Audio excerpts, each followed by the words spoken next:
Bienvenidos a un nuevo programa de Crisis y Conflictos del siglo XX, aquí por TLV1, y estamos ya terminando, son los últimos días de la guerra en Europa y estamos haciendo, digamos, un balance de situación de ese último momento trágico de la historia europea y mundial, ¿no?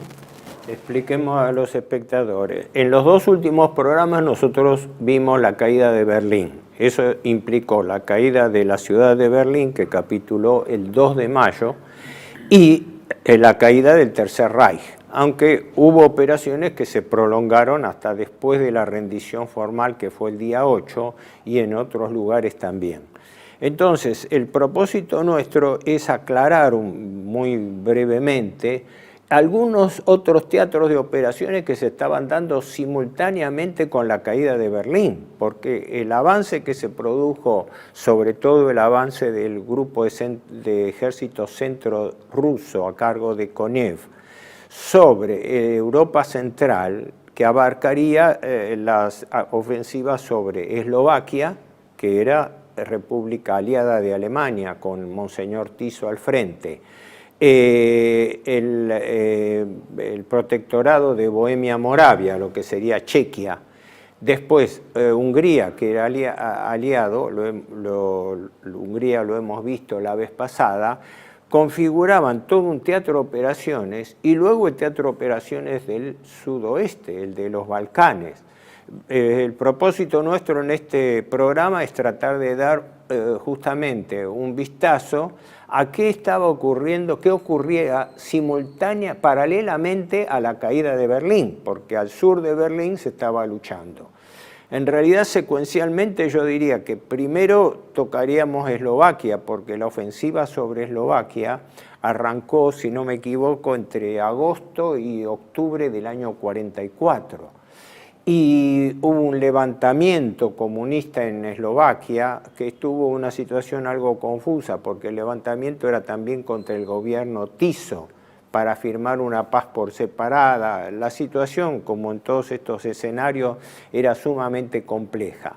Pero quizás el tema más importante que vos señalabas el otro día es que después de la caída de Hungría, fundamentalmente después del sitio de Budapest, la batalla del lago Balatón, incluso con el contraataque alemán en la batalla de Bautzen, que lo hemos visto en el último programa. Después, ¿qué ocurre? Esas fuerzas siguieron avanzando ya en dirección a Austria para la toma de Viena, que dentro del grupo de ejércitos de Konev estaba al frente del general Tolbukhin, que fue el que encaró y controló y tomó Viena. Entonces, ese va a ser básicamente el tema que vamos a ver hoy. Aquellos teatros no periféricos, sino teatros complementarios a la caída de Berlín, que se estaban dando simultáneamente, fundamentalmente en ese último mes de abril de lucha. No sé si ustedes quieren tomar el tema y lo desarrollamos.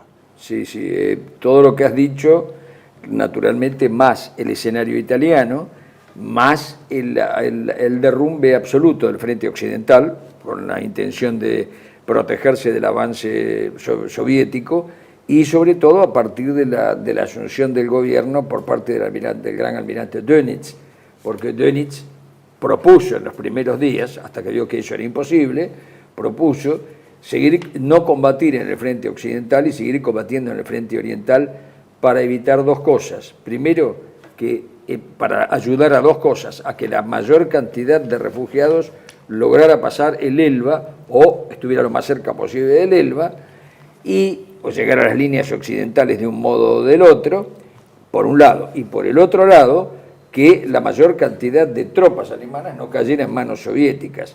Como el frente era movible y hubo movimientos los norteamericanos pasaron la línea de demarcación, Patton entró en Checoslovaquia, en lo que hoy es República Checa, lo cierto es que era protectorado de Bohemia y Moravia, y llegó hasta Karlsbad, Pilsen, ¿no? Y se creyó, ahí está el problema, se creyó que por estar tan cerca podía llegar a Praga, pero el problema es que Patton podía querer llegar a Praga, pero los acuerdos de Yalta, que comentaremos creo que supongo, ¿no, Héctor, en la próxima programa o el otro programa, es decir, los acuerdos de Yalta lo impedían, de manera que si llegaba tenía que retroceder. Y efectivamente fue lo que sucedió. Lo que pasa es que la gente que estaba en Praga, eso no lo sabía.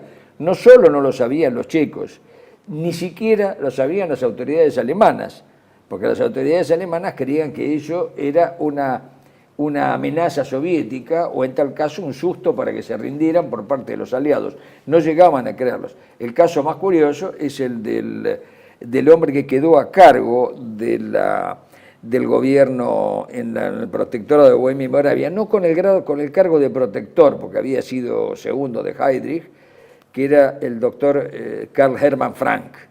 Frank, que era además, creo que general, si era general de la CSS, del Servicio de Seguridad de SS Civil, Karl Hermann Frank viajó a Berlín para pedir que mandaran más tropas a ese frente o que autorizaran a Schörner, porque Schörner estaba combatiendo desde el ala sur, o sea, de Koniev, el ala sur que avanzaba sobre Berlín, hasta la línea de Tolbuchen que avanzaba sobre Viena. Tenía un frente muy amplio Schörner, para pedirle a Schörner que avanzaba sobre Praga. Por supuesto no pudo llegar a Praga Schörner desde ya, pero además empezaron a llegar las informaciones de que los norteamericanos estarían obligados a retroceder. Los contactos que estableció el Estado Mayor de Schörner con las avanzadas de Patton le confirmaron que a Patton se le había dado la orden de retroceder, había llegado hasta Karlsbad, de retroceder y mantenerse en la línea que se había fijado en Yalta. Esa situación provocó una consternación enorme, porque el mando militar estaba enterado de cosas que el mando político, estamos hablando de Bohemia Moravia, no lo sabía. Tampoco lo sabían a eso en Yugoslavia, en Croacia y en el lugar que todavía se estaba combatiendo en el frente sur contra los partisanos de Tito y ya ejércitos de Tito, ya no eran partisanos, era un ejército, y el ejército rojo que avanzaba hacia Austria por el sur desde los Balcanes y desde Hungría. No lo sabían, creían que eso no era posible, que Viena tenía una salvación y que eso iba a quedar. No, pero no era así. Y tampoco lo sabían en Italia. Todo esto creó una confusión general muy, muy grande, pero que hay que tener en cuenta la situación, no solo en que estaba Alemania, sino el aislamiento concreto, el aislamiento concreto que tenía la alta conducción del Estado, es decir, Hitler estaba aislado en Berlín, las comunicaciones eran primero inciertas y después casi imposibles, se manejaban a través de estafetas y evidentemente manejar una guerra a través de estafetas es imposible, una guerra moderna, es absolutamente imposible. Esto venía mezclado con las negociaciones que se habían intentado por una vía de Suecia, curiosamente Stalin las había pedido, después se suspendieron, para llegar a un acuerdo con el ejército, con las autoridades soviéticas por un lado, cosa que Mussolini había sugerido a Hitler, y por el otro lado, llegar a un acuerdo, eso lo había propuesto el general de las SS, Karl Wolf, que era el comandante militar, que era comandante de las SS en Italia, y un altígrado de las SS, era uno de los generales más importantes, había propuesto un encuentro con las autoridades americanas o angloamericanas, si fuera posible, pero por lo menos con los americanos, para cesar las operaciones en el oeste, sobre todo en este caso en Italia, y convencer al mariscal Kesselring, que había sido desplazado de Italia como comandante supremo, había sido desplazado al sur de Alemania para defender el frente sur, y, o sea, a las espaldas de Schörner, estaban espalda con espalda Schörner mirando hacia el este y Kesselring mirando hacia el oeste. Esas conversaciones tenían una intención clara, que era creer que los norteamericanos podían aceptar atenuantes a la rendición incondicional, que es lo que condicionaba todo. Este tema de la rendición incondicional, lo hemos hablado varias veces, no solo impedía cualquier tipo de diálogo, de negociación, sino que los que pagaban el pato en una forma terrible eran las tropas que estaban en el frente y la población civil, que huía de aquí para allá sin saber exactamente la población civil, por supuesto que no sabía qué línea de demarcación había o qué no había, y había una serie, solo escuchaban versiones, llegaban versiones de esto y del otro. Con esa intención, en una actitud desesperada, el alto mando alemán del sur intentó ese contacto en Suiza, que después lo hablaremos cuando hablemos de Italia. Sí, ¿no? sí, Ahí sí, meteremos eso cuando hablemos de Si me Italia. permitís, yo querría ordenar esto. Después del sitio de Budapest, la caída de Budapest, la frustración de las defensas, la contraofensiva del lago Balatón y todo, las fuerzas de Tolbukhin avanzaron sobre Viena. Ese era el objetivo fijado. Aquí es muy interesante apuntar de que Stalin le da, digamos, el apoyo a Tolbukhin en detrimento de Malinovsky, que era mucho más capaz. Exacto. O sea, el tercer frente ucraniano en vez del segundo frente Eran ucraniano. en realidad dos puntas de lanza, pero le dio Estos prioridad. venían de esta dupla, Tolbukhin y Malinovsky, viene del Cáucaso cuando lo derrotan a von Kleist en la retirada. Exacto. Pero Algo parecido a lo que pasaba entre Zhukov y Koniev en un nivel más alto. Lo que pasa es que había celos de Malinovsky y entonces lo empujan a Tolbukhin. Sí. Malinovsky va por el sur, pero Tolbukhin tiene la arremetida central. Claro. Viena es una batalla importante, que está muy desmerecida. Bueno, ahí, ojo, ahí es donde uno, pero fue defendida por tropas de élite, por los restos, porque el problema... Sí, eso ahora vamos a ir a...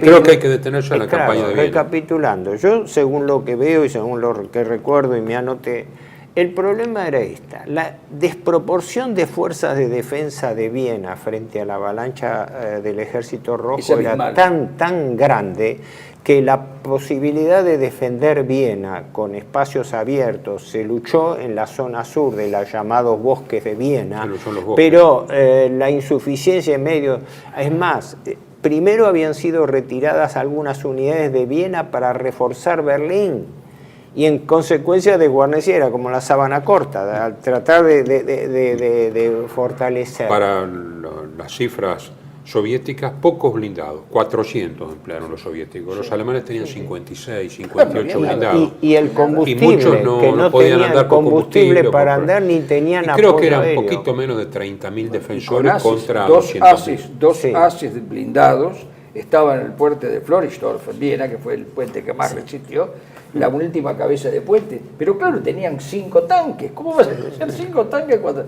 Es imposible. Ahora, acá se da un episodio importante que, bueno, se dieron en otras ciudades, pero en el caso de Viena, dada la importancia que tenía, fue muy especial. Que cuando vieron el avance ruso, hubo un sector que se reavivó de viejos socialistas, socialcristianos, también PC, para presionar la declaración de Viena ciudad abierta. Tenía una lógica, es decir, Viena no iba a poder ser defendida y todos los tesoros de Viena, todo lo que era eso se iba a perder. Ya tenían el antecedente lo que había pasado con el bombardeo criminal de Dresde, que fue impietosamente arrasada sin un objetivo militar expreso, y en consecuencia se forma una especie de comité de la resistencia. Pero ahí habría mucho para hablar, porque ahí hubo un personaje, un alemán que era un mayor alemán, Sokol, ¿no?, que actuaba de intermediario con los oficiales de Tolbukhin para planificar la rendición sin lucha, pero a la vez aceptando que se constituyese en Viena un gobierno separado, como venían tratando de hacer los soviéticos, como lo hicieron en Polonia con el Comité de Dublín, ya lo habían armado con los desertores alemanes, incluso el famoso mariscal von Paulus sobre comités, es decir, Alemania Libre, preparando gobiernos alternativos. Y este Sokol, que en definitiva fue un traidor, en realidad aprovechó las condiciones de intermediarios para facilitar el acceso de Tolbukhin a Viena. O sea, él haya hecho lo que haya hecho. Gente que está ante la espada y la pared, que tiene que tomar una decisión. Está dentro del cuadro que yo traté de poner. En la desesperación. El desesperado se agarra un clavo ardiendo. No, lo que pasa es que... por supuesto surgieron estas viejas personas, estas personas que estaban allí y que con cierta razón, porque yo no decía, bueno, yo creo que el símbolo, ¿sabés cuál fue? El bombardeo de la ópera. quien conozca Austria y quien conozca Viena... Y la Catedral de toca. San Esteban, que siguió quemada. Sí, la Catedral de San Esteban, naturalmente, fue la otra parte. Pero el tocar la Catedral de San Esteban, o tocar, ¿cómo se llama? La ópera. La ópera, es tocar el corazón de los vieneses. Ya más que eso es el límite el cual no se puede pasar. En ese aspecto es verdad eso, pero en el otro aspecto también, bueno, lógicamente, y los rusos no lo iban a desperdiciar a eso. Pero esto está la claro. paradoja Pero es el que se resultado dio- del caos final. La Es el paradoja clavo que se ardiente. dio con la gestión Sokol fue peor, porque él actuaba en contacto entre este pregobierno de la resistencia, que se quería presentar como una coalición que, ojo, estaba integrada por socialistas, por socialcristianos y por algunos Se había hecho nazis. en el ayuntamiento algunos- y en la abadía benedictina claro. de los escoceses. Ahí, Sí, Exacto. y era el viejo Partido Comunista, en la vieja sede que Dollfuss los había echado. Sí, sí.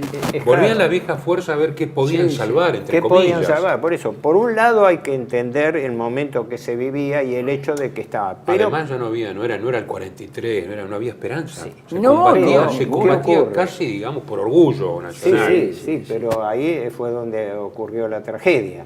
Porque frente a ese cuadro, las autoridades de resistencia, que no sé si el general que estaba al mando alemán era de apellido Bunau. Bunau, y después estaba... Bunau. Era el inmediato de... Es claro. porque, de Sepp Dietrich. ojo, el Gauleiter de Viena era von Schirach. Sí. Sí. Y entonces estaba ahí a la aprehensión de que los Hay que aclarar nazis, que von Schirach es el ex jefe de la juventud hitleriana. sí, de la juventud hitleriana. Ahí era, ¿Qué pasa? Fue Claro, Gauleiter de estaban Viena, después las jefe de distrito. Waffen-SS y los nazis austríacos que estaban en la idea de La defensa ultranza. la idea de Sí. Viena fortaleza. Hablemos claro. Sí. Sí. Los restos, porque ojo que no estamos hablando de unidades completas. que Los estamos- restos del sexto Los Panzer retazos, SS. los andrajos de la segunda división Panzer SS, de la tercera división, o sea, la Reich, la tercera división Panzer SS Totenkopf, y los Kampfgruppe, porque ni siquiera estaba la división, los Kampfgruppe del Leibstandarte, de la Sí, primera sí. división. Más Hitler-Jugend y Volksturm, era un- Claro, más Hitler-Jugend y Volksturm, es lo único que resiste, pero son andrajos, es un poncho agujereado, este es el problema. No, hubo lugares de y- combates puntuales, No, sí, pero feroz. Se Bueno, salvó el Floris- puente del Floris- emperador después de 6 Sí, veces que... por milagro. Sí. Pero sí, por milagro, porque hubo un contacto ahí con el príncipe von Schwarzenberg para que los ingleses intervinieran en eso, que al final debe haber llegado eso a Stalin, le habrán dicho por favor esto y habrán dicho bueno, está bien. Hubo un contacto por una vía y extrañísima. es más, era más diplomática, complejo ¿no? la cosa Y- porque los sí. comunistas Sí. que se envalentonaron y reaparecieron en Austria querían facilitar el avance del ejército rojo antes de que lleguen los norteamericanos. Y los que defensores a ultranza Sí, porque querían la volar línea- todos los porque hay puentes. perdón, no dijimos algo. La línea en Austria era difusa, no tenía la precisión, era difusa. Y si uno mira el mapa, uno ve que Viena está más al este que Praga. Sí. Obviamente dijeron, bueno, Es que, yo también, si tenemos no me esto, equivoco, cuando lo veamos lo vamos a ver en detalle, pero si no me equivoco, para Austria, aparte de volver a separarla de Alemania, se había previsto también una división entre los aliados y sobre todo hasta de la internacionalización de Viena. Pero ya no estamos Espera, pasando una mucho, sola vamos a cosa seguir. para Lo enganchamos redondearla en la otra, porque porque es el enganchamos. episodio que quería señalar.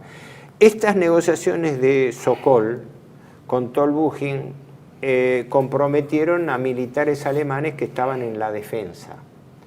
¿Y qué ocurre? Fueron descubiertos. Fue descubierta la conspiración y en los últimos días, entre el 6, la batalla fue entre el 6 y el 16 de abril, Sí, hasta el 23, un mayor, ¿no? Biederman y otros más Sí, fueron fusilados y expuestos en la plaza pública es la- como traidores, pero como que dice, Eso- pagaron una gestión que no había estado... es Son el las caras de la resultado. tragedia. Sí, eso es la Bueno, cara de la tragedia. continuamos el próximo bloque. Sí. Bienvenidos a CEPA, Centro de Estudios del Pensamiento Americano. Nuevo sitio web de cursos de formación en política, filosofía, historia, literatura, geopolítica, religión, psicología y más. Cursos de formación que reflejan el verdadero pensamiento americano. Lo invitamos a elegir el curso de su agrado ingresando en www.cepa.la.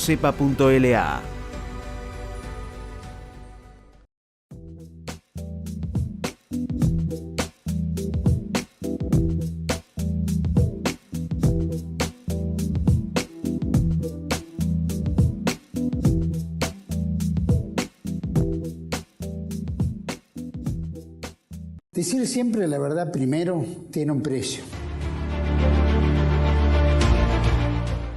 Dependemos de tu ayuda. TLV1, toda la verdad primero.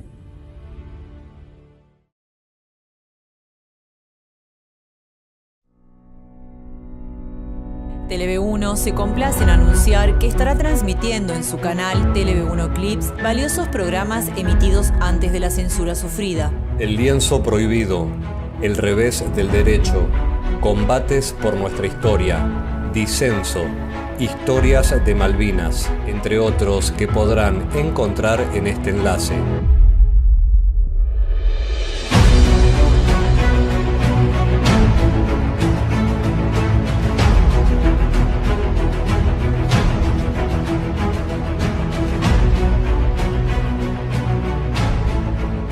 Agradecemos su aprovechamiento y difusión.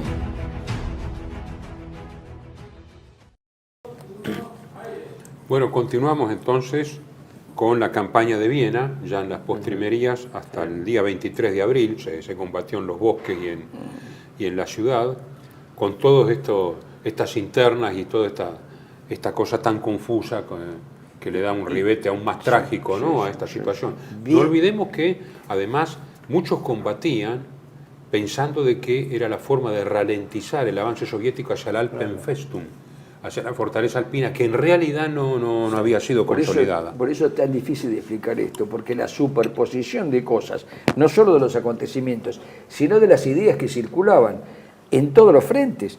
Los hombres que estaban en el frente, que a veces tenían mejor información que los políticos, pero llegaban las informaciones de los políticos, ya no hablemos de mala ni de buena intención, sino que se entrecruzaban informaciones contradictorias. Y eso llevaban, bueno, cuando hablemos del tema de Italia lo vamos a ver. El sí y el no estaban juntos en determinado momento. Lo mismo y lo opuesto, una cosa y lo opuesta estaban juntos. Y eso, yo le llamo a eso el caos final. Viena se rinde el 23 de abril. Sí. Pero hubo combates que se siguieron dando porque había unidades SS, porque la guerra no había terminado. La zona boscosa se prestaba más a la defensa. La guerra no había terminado, entonces el comité del ayuntamiento, que era un grupo heterogéneo, había facilitado, por eso yo hablaba del tema Sokol, porque este militar, que dicen fue paradójico, porque él salvó su vida, él se escapó, pero comprometió a la defensa militar, de los cuales 3 oficiales fueron ejecutados públicamente en Viena en esos días por traidores. De todos modos, si uno piensa en los más de 100.000 muertos de Varsovia y de Budapest, los 20 y pico mil de Viena la sacó bastante barata y no hubo la destrucción. Pero porque se derrumbó. Porque se derrumbó la defensa. Claro. Creo que la cifra, el balance de baja fue de 20.000 por cada bando. 20 porque por cada fue bando. una y los civiles también. Porque ¿no? fue, para decirlo en una palabra, Sí. para decirlo en una palabra, fue una batalla interrumpida, Sí, interrupta. sí. ¿Se interrumpió? Sí, se interrumpió, se derrumbó, porque no es que hubo una resistencia hasta el final, hubo resistencia hasta el final en formas aisladas y por el sistema que Foco tenían, de resistencia en las periferias. Exactamente, porque la nueva estrategia, o la última estrategia alemana era que los Kampfgruppe, o sea, los grupos de lucha autónomos, eran más operativos que un frente. Si el frente se derrumbaba, operaban solos. Inclusive grupos de 5 tipos. Yo tengo anécdotas increíbles de los Alpes de 5 tipos que seguían resistiendo en un punto y tenían apoyo de la población. Esto hay que decirlo, a pesar del horror y todo, tenían apoyo de la población. El apoyo de la población tenía 2 caras. Una, la adhesión lisa y llana, no la fidelidad y demás. Y la otra, el terror de los que llegaban.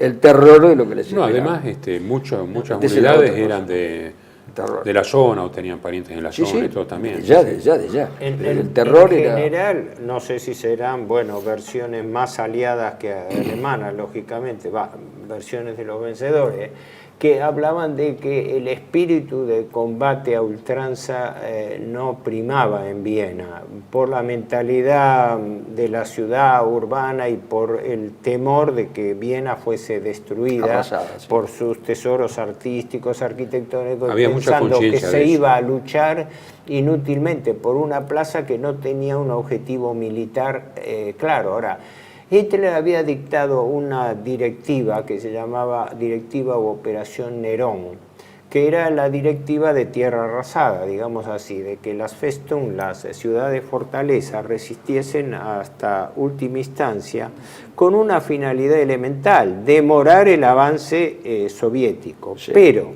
eso, pongámonos en el entorno de fecha, la batalla propiamente de Viena se considera algo así como que entre el 3, 4 y el 16, el 23 de abril. 23. O sea, se peleó en abril. Sí. No nos olvidemos que el 22 de abril había sido la frustrada operación de Steiner para liberar Berlín. Sí. Y en Eran Berlín paralelas. estaban, Claro. en Berlín Son estaban paralelas. pidiéndole refuerzos de Exacto. todos lados a Viena. Exacto. Entonces la situación era desesperante. Y eso lo ves en la disgregación Sí. del grupo de ejército de Schörner, porque le tironean de Viena, Sí. le tironean de Praga y le tironean Sí, de sí. Berlín. Sí, sí. Más al frente, más una tragedia que está sucediendo allí. Lauban y Breslau, o Breslavia, como le dicen ahora. Breslau. Bueno, eso no puede pasar por alto eso. En Silesia, claro. sí, sí. O sea, él tiene que defender Berlín de un modo, Silesia, Praga y Viena, en un solo ejército, en un grupo de ejércitos, Sí, naturalmente. sí, grupo de ejércitos, sí. Las tironeas y las Sí, distintas sí, sí. estrategias. Por eso yo nunca hay que olvidarse de esta palabra, el caos final, el Sí, derrumbe sí, final. sí.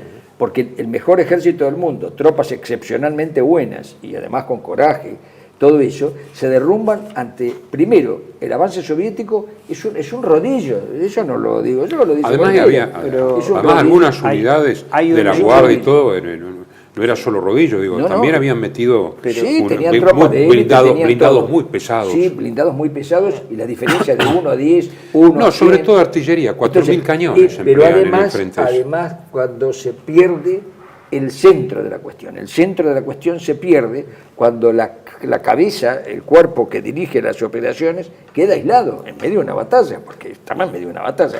Y esto produce un caos general. Es inevitable el caos. Alemania queda dividida en dos, eso tenemos que contarlo también, que queda dividida al norte con Dönitz y al sur, en principio, con Göring, eso pero se ha fue destituido Göring, propiamente queda Kesselring. Es complicado. los últimos días de batalla, Sí, sí. porque por ejemplo la batalla de Praga a la que vos haces referencia, Sí. ojo que cronológicamente fue después de la caída de Berlín, Sí, porque claro. fue el 4 o 5 4 de mayo. 4 de mayo. Por eso no transpongamos las cosas. Lo de Viena, después de Hungría, fue abril, propiamente abril, y tenía relación también con el juego del avance ruso frente al avance norteamericano que se estaba, no digo estimulando, pero se estaba tratando de favorecer para compensar el ejército rojo. Sí. Y el otro tema era que el rol de la defensa de Viena ya no tenía un objetivo militar.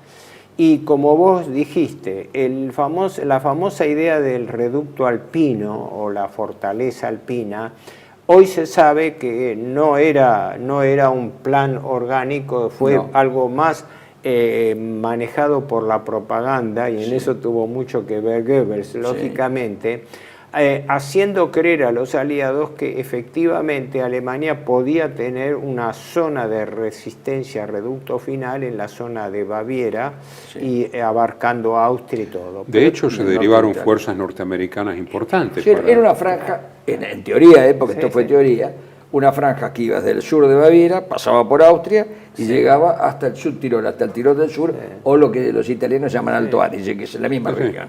Esa era, por eso estaban implicados, estaba implicado el que recibe el Gauleiter del Subtirol, de Alto Adige, Andreas Hoffa, era uno de los que estaban en ese plan. Sí, pero eso era una cosa teórica que se convirtió en propaganda. Primero porque había una imposibilidad fáctica de hacerla.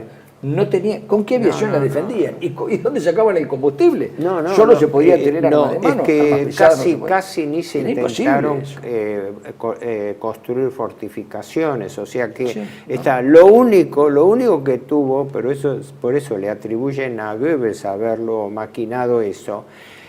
Como la idea se popularizó también entre los soldados alemanes, ¿qué ocurre? Los soldados alemanes que caían prisioneros y los interrogaban, daban a entender de que ellos tenían una especie de directiva de replegarse hacia Baviera. Entonces, eso creó en los aliados una distracción pensando, y por eso las fuerzas norteamericanas se abocaron a impedir que se constituyese un supuesto reducto alpino, que demoró el avance norteamericano. Al final fue paradójico, porque el demorar el avance norteamericano, hablemos, ¿no?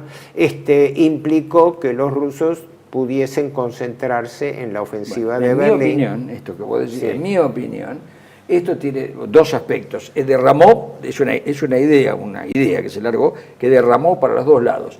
A mí me llama la atención esto, más allá de la intención de Goebbels, acá era Goebbels el que ingenió esto, evidentemente era una forma de retardar.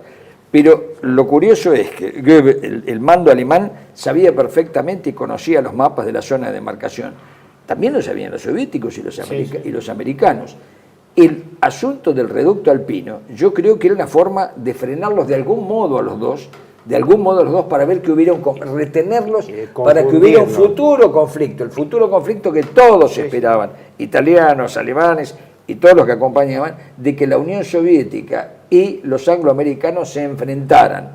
Ese sueño, porque fue un sueño, por eso me pregunto yo, ¿es real la actitud de Eisenhower, que abandona Berlín, que responde evidentemente a lo que se hizo en Yalta, a lo que se planeó en Yalta, y avanza hacia el sur, hacia un reducto que no existía, que después fue zona norteamericana? No hay que olvidarse que en la repartición de las zonas, Baviera correspondió a la zona norteamericana. La pregunta es si en la alta inteligencia aliada esto ya se sabía o no. Y si no se sabía, o si Goebbels le creó esta duda, evidentemente es una jugada magistral. Pero el objetivo de esa duda, sabiendo, porque el alto mando alemán y el jefe de Estado y sus jefes sabían que ese reducto no podía existir porque no se lo podía abastecer aunque estuviera la fortaleza, era como una muralla del Atlántico sin armas, o una línea Siegfried sin armas. Pero el asunto, para mí, ¿no es cierto? Para mí el asunto tiene, el único sentido que tiene es retrasar a ambos para que se peleen entre ellos.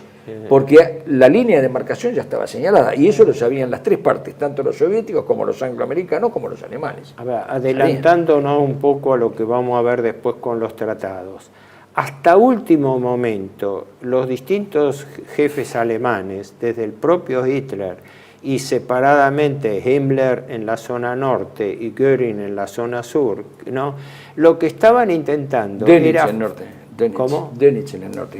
No, pero Himmler las negociaciones toma negociaciones con Montgomery para rendir la zona del Báltico, porque lo que se buscaba con eso era también un argumento cuña, que era poder hacer rendiciones parciales de los alemanes frente a Occidente, lo cual quebraba el espíritu de Yalta y la rendición incondicional, porque implicaba una forma de aceptar paz por separado, que era la condición que venía desde Casablanca jugando. Pero otro sueño desesperado. Era muy monolítica la alianza en ese momento. Sí, a último momento después... El tema era terminar con la alternativa alemana y después la ropa sucia se enjuaga en casa. Eso es lo que pensaban, por lo menos Stalin y Churchill. Pero la esperanza, la esperanza es lo que produce estas cosas. Ahora, la esperanza en la desesperación. Estratégicamente, ¿qué pasa?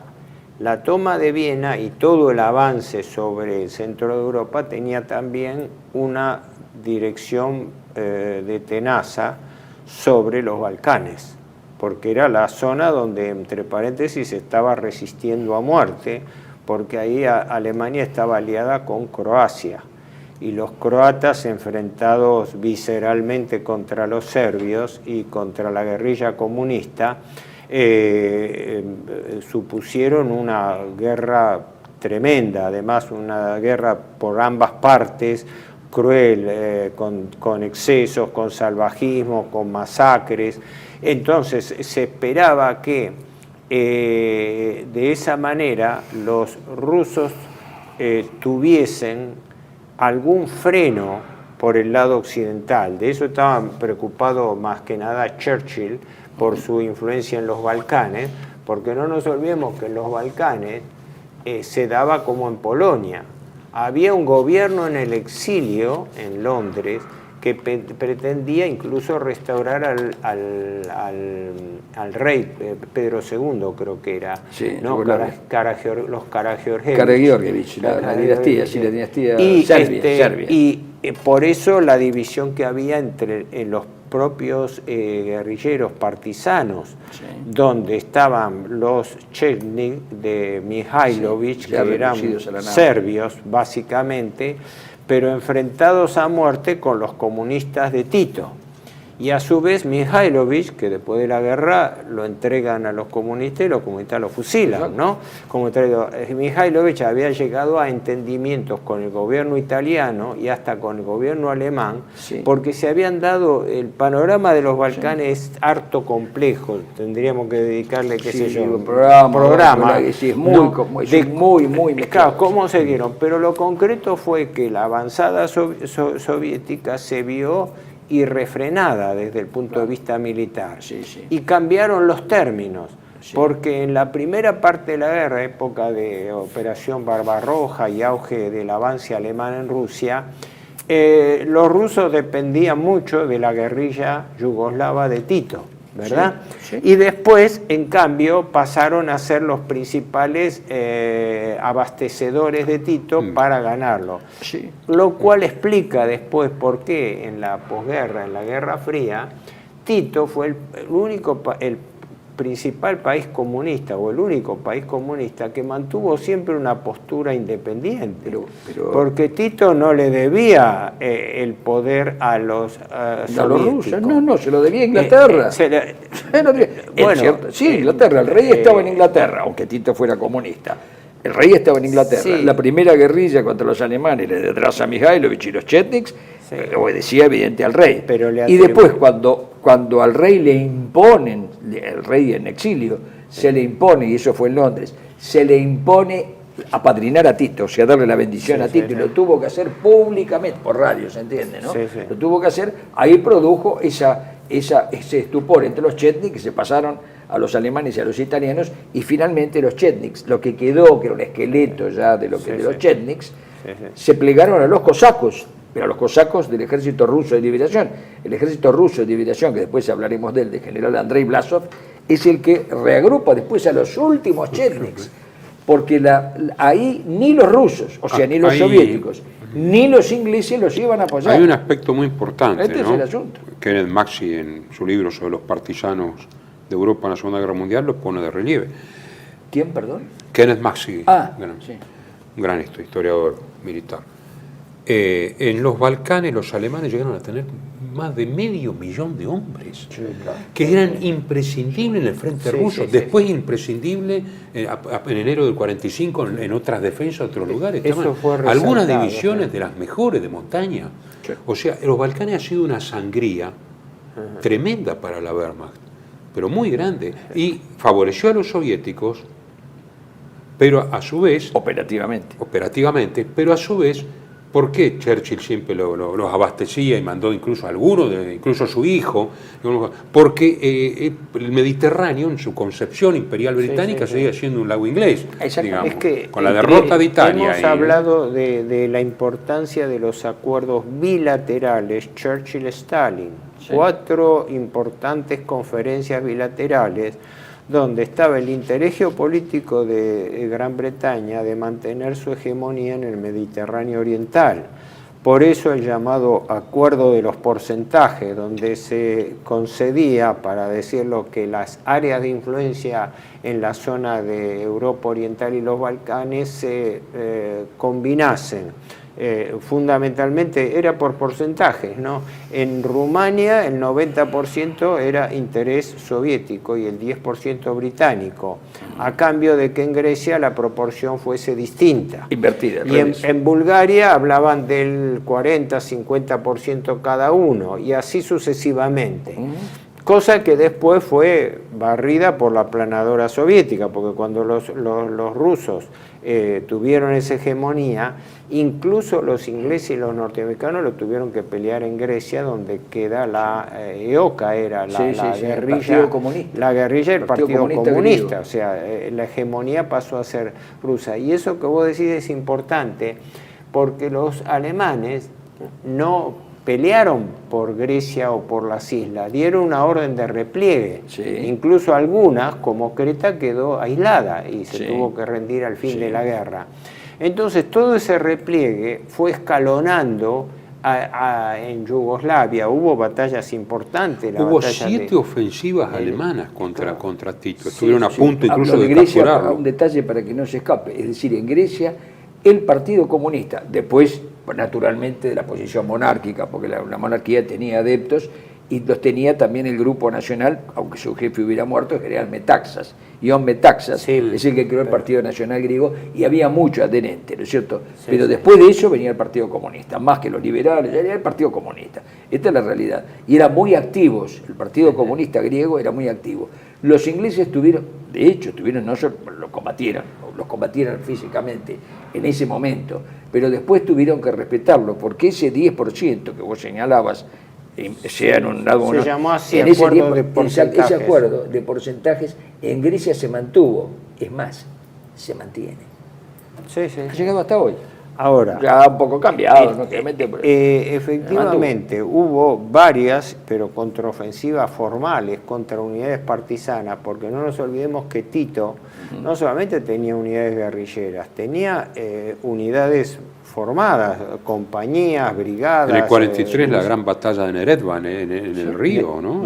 Neretva, y hubo varias ofensivas, hubo batallas importantes, la ofensiva de Jassy-Kishinev, por ejemplo, Sí, que es una de las más relevantes, y todo eso venía como el desborde soviético Sí. después de la caída de Rumania, que fue en agosto del 44, y al mes siguiente, en septiembre, de Bulgaria, lo cual dejó, digamos, el teatro de Europa sudoccidental a cargo de los soviéticos. Bueno, continuamos en el próximo bloque. Bienvenidos a CEPA, Centro de Estudios del Pensamiento Americano. Nuevo sitio web de cursos de formación en política, filosofía, historia, literatura, geopolítica, religión, psicología y más. Cursos de formación que reflejan el verdadero pensamiento americano. Lo invitamos a elegir el curso de su agrado ingresando en www.cepa.la.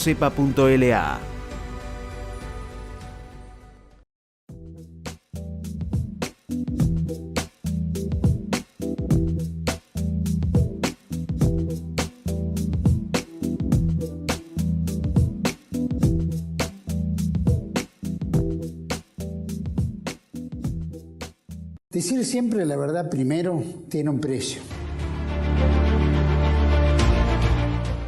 Dependemos de tu ayuda. TLB1. Toda la verdad primero.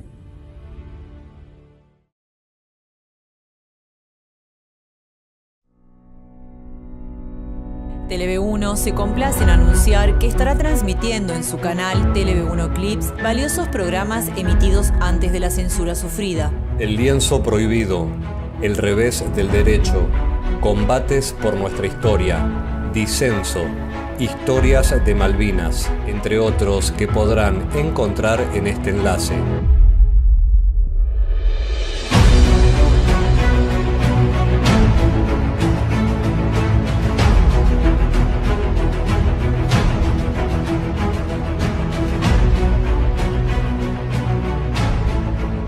Agradecemos su aprovechamiento y difusión.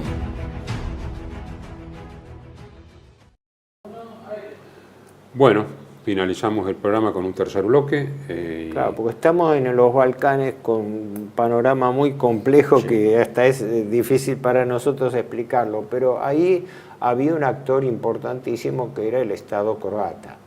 Cuando los alemanes invaden en el 41, destruyen la Yugoslavia, que era una creación artificial del Tratado de Versalles, y dan lugar a un desmembramiento de zonas, dentro de los cuales restituyen o instituyen el Estado croata. El Estado croata, dirigido por Ante Pavelić, que después de la guerra escapó a España y después vino a la Argentina, donde vivió en la Argentina acá muchos también. años. Pero después volvió a España y murió en España, ¿no? Pavelić, que era un tipo de línea dura, pero estableció un Estado croata aliado sobre todo directamente a Alemania, porque es paradójico. Institucionalmente, Croacia tenía un rey italiano, Amedeo, creo que era de la casa de Saboya. ¿no? Que fue una sola vez a Zagreb. No, y dice que nunca. Mejor estaba nominalmente, por eso después se da la crisis de Dalmacia y Zara, porque eran jurisdicción y había sido dada a Italia.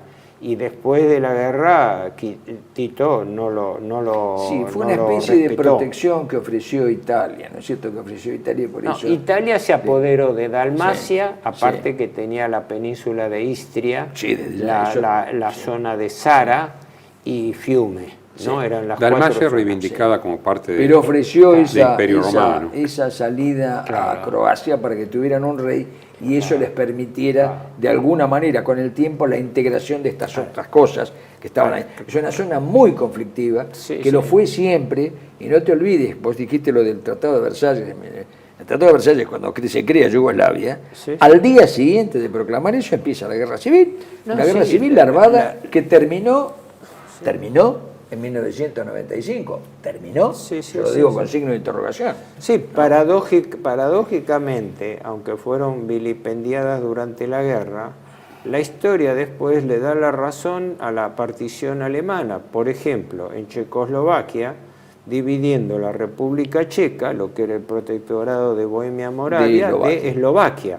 O sea que al final tuvieron que reconocer la realidad de que eran dos naciones diferentes. Y en Yugoslavia pasó algo parecido con Croacia, Eslovenia, Serbia, Montenegro y... ¿Por qué? Yo, según mi modesto parecer, porque esa región, que como todos sabemos pertenecía al Imperio Austrohúngaro, el Imperio Austrohúngaro es una formación de un imperio natural impuesto por la realidad misma de las cosas. Cuando vos destruís eso, acordate que entre 1920 y sobre todo a partir de la década del 25, de 1925 hasta el inicio de la Segunda Guerra Mundial, se habló de una federación danubiana en la cual entraba Italia, le interesó eso a Mussolini, estaba Adolfus en eso.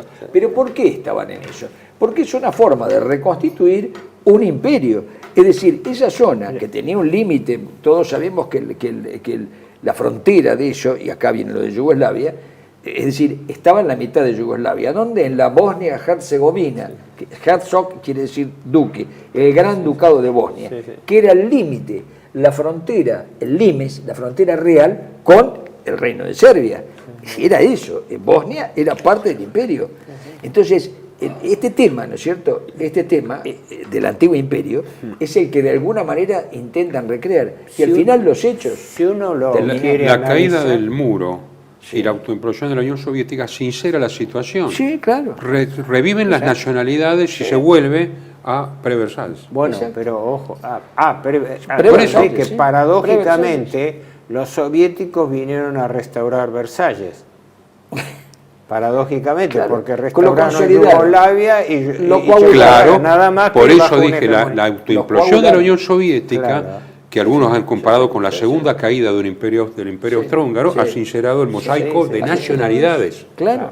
Ahora, un capítulo importante que no se tiene que pasar, el rol importantísimo del Estado croata. Primero porque había un movimiento político nacionalista, los Ustacha, el movimiento Ustacha, habían otros grupos en realidad, y además un gobierno fuertemente politizado de estructura y concepción fascista, pero aliado fundamentalmente a Alemania.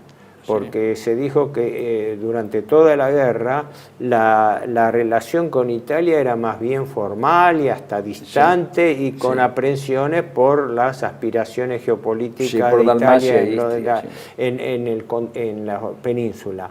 En cambio, se pondera que Croacia fue un aliado fiel hasta el final a Alemania. De ahí también el castigo que sufrió después de la guerra, ¿no? Y eso que Tito era nacido en Croacia, ¿no? Croacia. Pero de todas maneras, el Estado croata, que en Zagreb, la capital, tuvo un compromiso muy directo con la Iglesia Católica. Estaba entonces el arzobispo de Zagreb, el cardenal Stepinac, que después de la guerra los comunistas lo ponen preso, lo drogan, lo llevan a un proceso artificial, etc. Entonces, ¿qué ocurre? El problema de Croacia era fue un calvario el del cardenal Stepinac. Sí, muy fuerte, porque si bien se le atribuye una dureza y bueno, lo que pasa es que la guerrilla seguía en el modelo británico de la OS, el organismo de operaciones especiales. Es decir, la guerrilla, como también en Italia y en Francia, provocaba atentados irritantes que generaban represalias. Con eso se movilizaba la opinión pública y todo, pero las barbaridades, las atrocidades que se cometieron, ahí es un inventario de las matanzas que hubo, ¿no? Ahora, también las hubo del otro lado. Agreguemos una cosa, habiendo una tendencia secular a esto, porque imagínate que la zona de los Balcanes, acordate que tiene hasta un personaje mítico de esto, que es el príncipe Vlad Tepes, ¿no? El que dio origen al nombre de Drácula.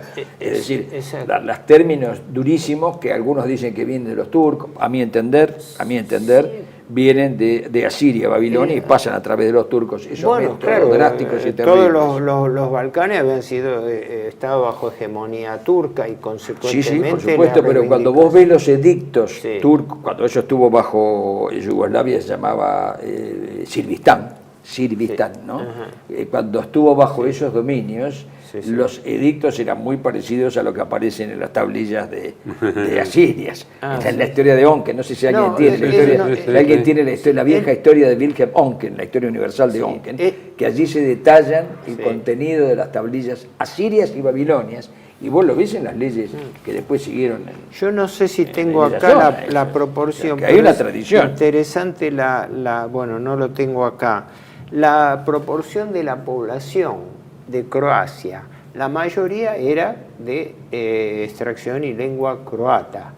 Debe haber sido la mitad o más de la mitad de la población. Pero los serbios eran un 17-18% de la población. Y un 11-12% eran musulmanes de la Bosnia y Herzegovina. Y es notable que con tanto que se le atribuye el nacionalismo a los Ustacha, el gobierno Pavelić tuvo muy buenas relaciones con la minoría musulmana, que tuvo un estatuto especial, moderado, controlado, porque eran aliados tácticos contra los serbios. Entonces, con inteligencia, Pavelić y los Ustacha no quisieron malquistarse a la vez con los musulmanes y con los serbios. Los serbios eran ortodoxos, los musulmanes por eso, obviamente vos fijate que esto parece, ¿cómo se llama?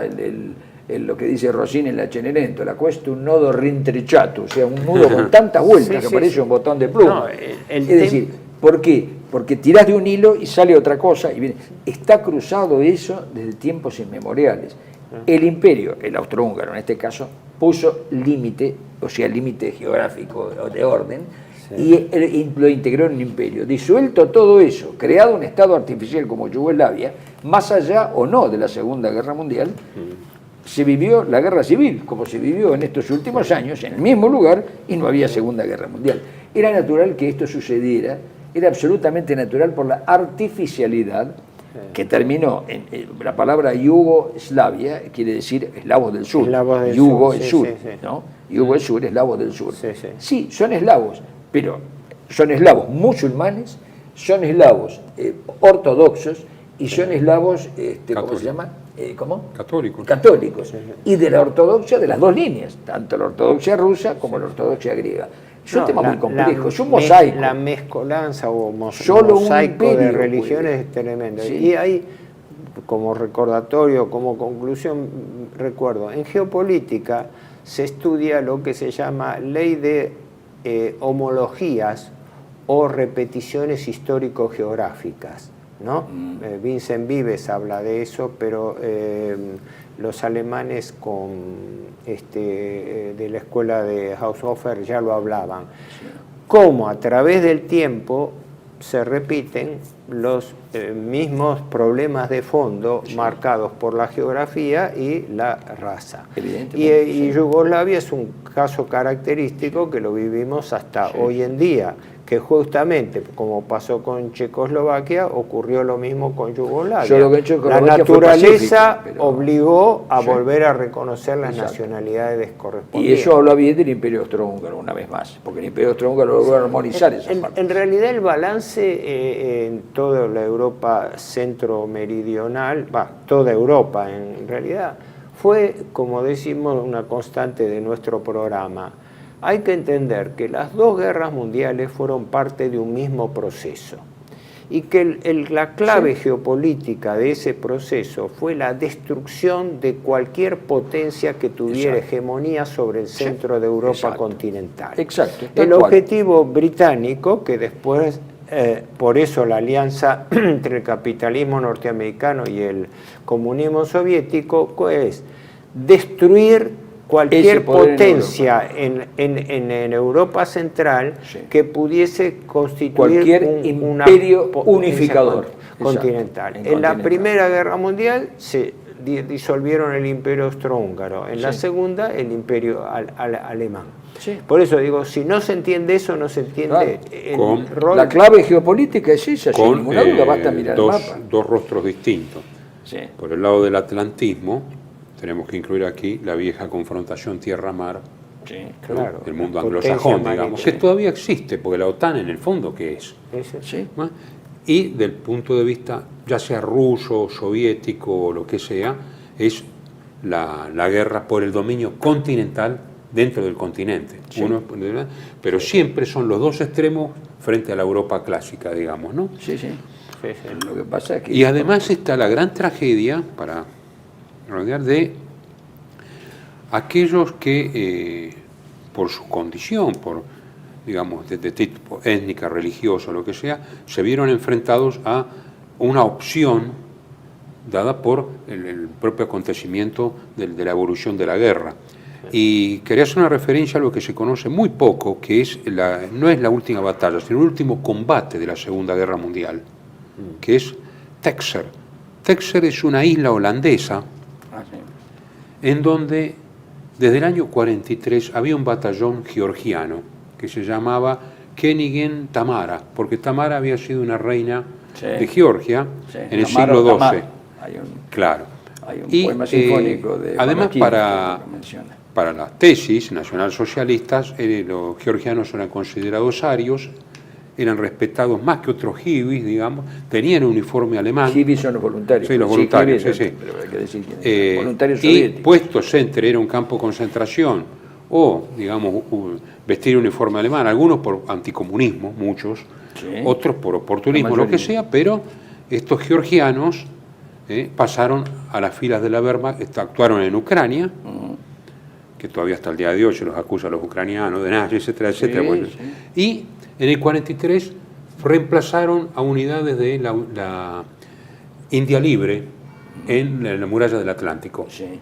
Y los asignaron, para que no molestaran demasiado de todo, a la isla esta de Texel, que está en la costa holandesa, pero forma parte de la muralla del Atlántico, y había unas baterías costeras, con población civil. No pasó nunca nada hasta que en el 45, en febrero, la resistencia holandesa le dice: están perdiendo la guerra, va a haber problemas con ustedes, sublévense que van a venir los paracaidistas aliados a apoyarlos. Todavía la estaban esperando. Se sublevaron, tomaron la isla, eran 800 y pico georgianos, mataron a los suboficiales y oficiales alemanes, unos centenares, y no pudieron tomar los búnkers costeros. Fueron la cabeza de playa para que infantería de marina alemana desembarque. Desembarcaron en marzo-abril, se combatió en la isla.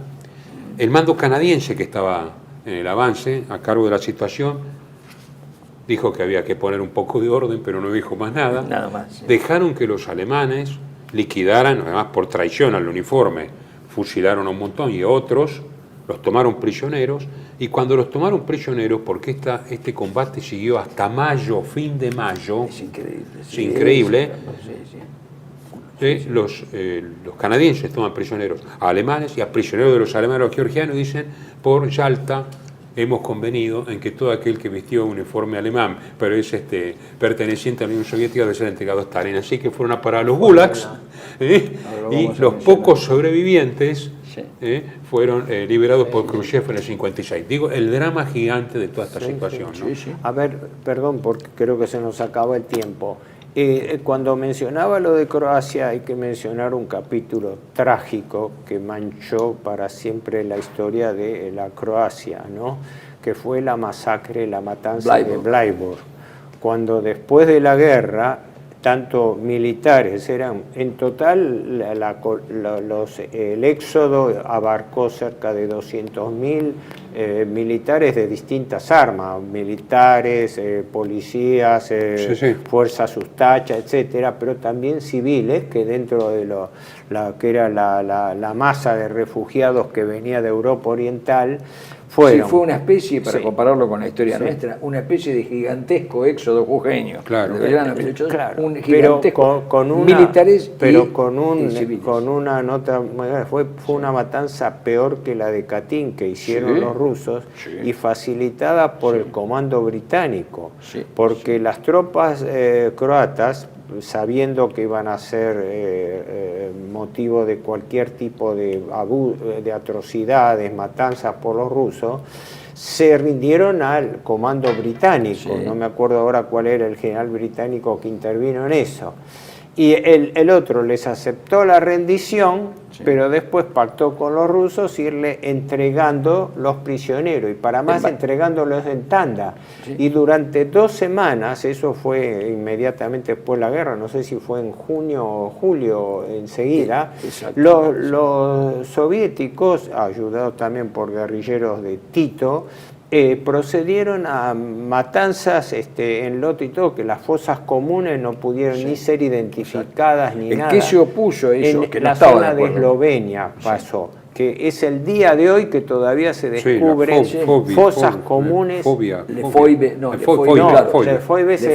es en Trieste, alrededor de Trieste, y en la zona en esa zona. Pero está incluido dentro hoy de es Eslovenia, Lefebvre, claro. No, Eslovenia es en el interior, el interior, en esa zona, lo que sería la parte nororiental de Yugoslavia, en esa zona de Eslovenia fue donde se produjo la masacre de Bleiburg. Bleiburg era una localidad holandesa, pero austríaca, cerca de la frontera de Eslovenia.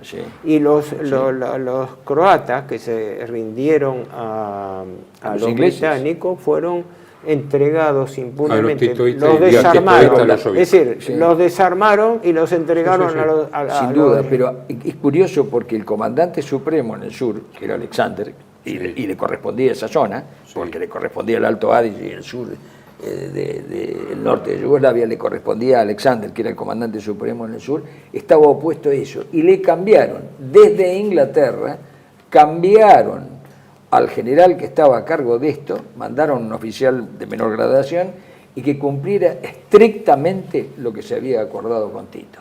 Estrictamente, o sea, la entrega de esta gente. Formó parte de todos esos episodios trágicos. Pero no se puede alegar, lo que no se puede alegar es que hubiera inocencia, es decir, bueno, no sabíamos que iban a hacer esto, porque todo el camino, desde la salida de Zagreb hasta Bleiburg, y de Ljubljana, ¿no? o Laibach, se llamaba en esa época, de Ljubljana hacia Bleiburg y de Zagreb hacia Bleiburg, más los que venían de la costa, todo el camino fue un calvario. Fue matanza y masacre tras masacre. Son los micromasacres. Eran caravanas de la muerte. Caravanas de la muerte. Lo que pasa es que la masacre de Bleiburg es una especie de coronación de esto, y además porque viene después de la rendición. Es grave el tema. Hay mucha documentación, lo que pasa que acallada por los aliados, ¿no? Una es la que hizo Studia Croati acá, un grueso libro sobre la masacre.